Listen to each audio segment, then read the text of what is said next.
Hey YouTube, as you can see by the title, I am here for a book review. Let's talk about Magnolia Parks by Jessa Hastings. So here is a little clip of how I felt about Magnolia Parks 3 days ago. Okay, so I'm about to head into the trap, but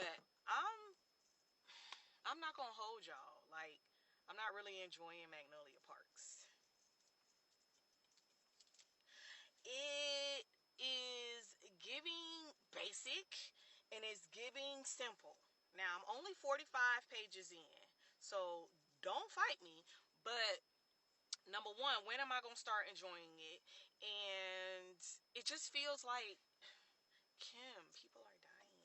Like, I don't know. It's reading obviously is an escapism to me, but like reading about rich people problems, like I don't know. All right, so I will go ahead and preface this video by saying my thoughts have changed dramatically because I had to do like a mental mind shift and I had to like change my mind on how I felt about the book. So I'm going to start out by telling you what it's about, and then I'll give you my thoughts on it and my star rating. So this book follows Magnolia Parks and BJ Valentine, and it is a dual POV, so we get both of their points of view.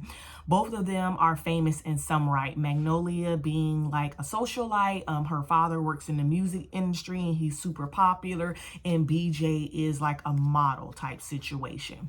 So both of them are young, I think 21. They are rich and they are obviously beautiful people, and they have fallen in love with each other since they were, I want to say 17. That could be wrong, but that's just what I remember. So they've been in love with each other since they were 17. They're each other's first, and then BJ cheats. So in the book, I want to say the majority of the book, we hear both of them rehashing the situation. BJ from his perspective of regretting it, and Magnolia from her perspective of how it felt, and they kind of rehash that. And then at the end, some things turn around. So in this book, there are lots of characters or other people in the books, which includes their friends, possible kind of love interest, and other things going on. And it makes it really juicy because as they interact with each other, a lot of mistakes are being made.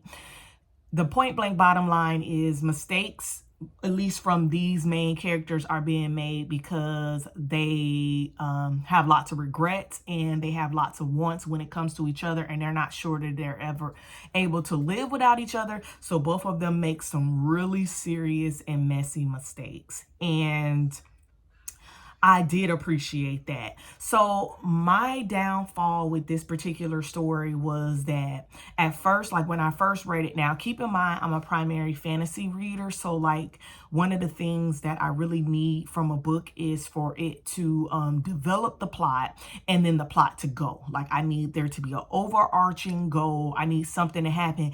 And I wasn't getting that. I was getting a lot of feelings, and just reading about feelings over and over and perception for a reader like me can be boring.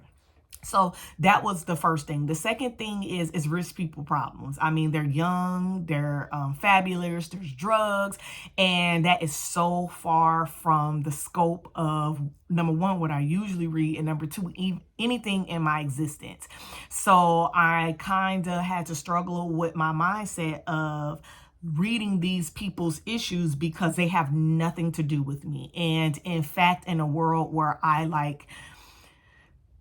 am struggling with some of the capitalistic things that are going on, like it was hard for me to like even want to hear about their problems because I'm like, this is rich people problems. Okay. So that was the second thing. And thirdly, like it was just so, I felt like when I was reading it, it was so far removed from what the typical love story is. Number one, because they're rich and they have things at their disposal. And I know that most breakups having to do with money. And this had nothing to do with money. And I just like the feelings that were just so strong. Like I just couldn't get past it because I'm like at an age where I'm like, don't do it. Like either be with him or not. Like, why does it have to be complicating? Like, why are y'all doing this? Like, I just don't understand how anybody could like do these things and like feel these things. But then that's when I had to change my mindset. So I was at like 40% and I was like, and I got the whole stack. Like, I got the whole stack and I love the covers. And I was like, either you're going to continue on with this story or you're not. So like, what are you going to do? So like, when you have a situation in front of you and you can't change the situation, either you change and get out of the situation, which will be me DNF in a book, or you change your mind about it. And I was like, what would happen if I changed my mind about it? What would happen if I just sat on for the ride? Like, what if I just read the book and just like enjoyed the ride? And so that's what I did. And actually, I'm glad I did. I just took it for what it was, like a story. I took it like I was watching like Young and the Restless or like Bold and the Beautiful or something like that. And that's when I enjoyed it. So reader, listener, whatever you are, if you are reading the story and you're not feeling it, make sure that your mind frame is that you are just reading a soap opera. And then that's what made me continue to read on, because I made that choice. Like, all right, I'm gonna like read this soap opera, and you have nothing in common with these people, and sometimes that's okay.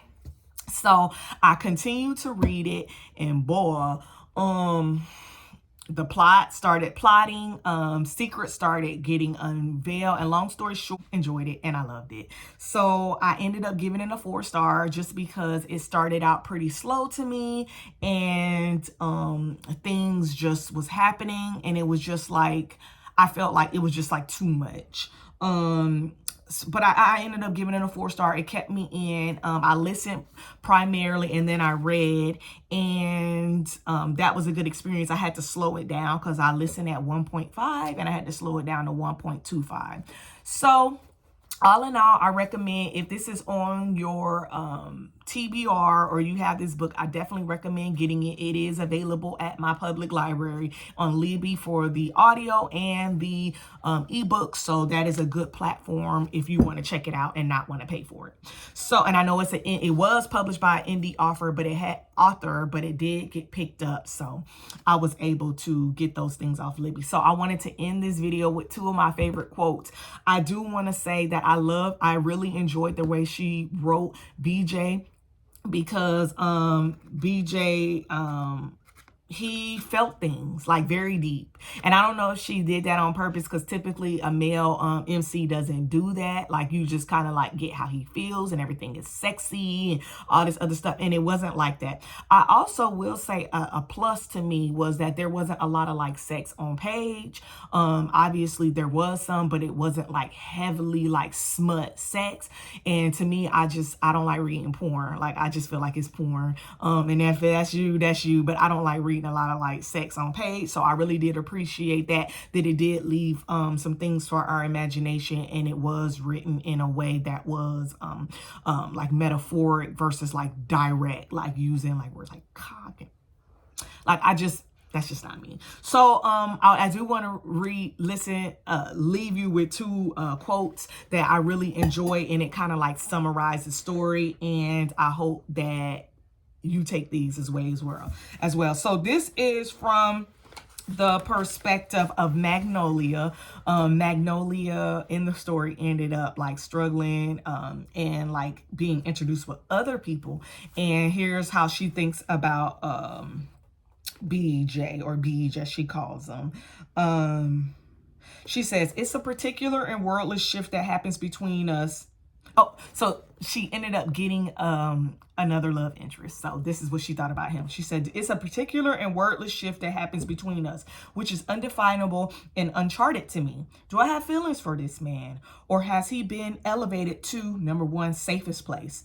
Can those 2 things be mutually exclusive? I don't know. I don't know whether I do. I don't know if I can. I do know, though, that I feel safer in his arms than I do not out of them. So her love interest, Tom England, also famous, and she struggles with whether she should be with him and if he's the one. So I like how she like tried to put him in a box but wasn't able to. So that was pretty good. And here is Beej talking about a quote from Beej talking about how he felt about Magnolia. And he says, because The problem with me and Parks is I think we love each other more than ourselves. Again, that sounds romantic, but it's not. Because if she loved herself more than she loves me, she'd have fucked off years ago. I don't deserve all the chances she tries to give me. And if I love myself more than I love her, I would have cut the ties between us as soon as she started to strangle me with them. If I loved me more, I would have let me drift away into the dark, out of her light, but I didn't, and I couldn't, and I won't, because when it comes to her, I have zero instinct for self-preservation. I'll die in her arms or at her doorstep trying to get back into them. I don't give a fuck. So yeah, that is my review of Magnolia Parks. If you have read it, let me know what you think in the comments.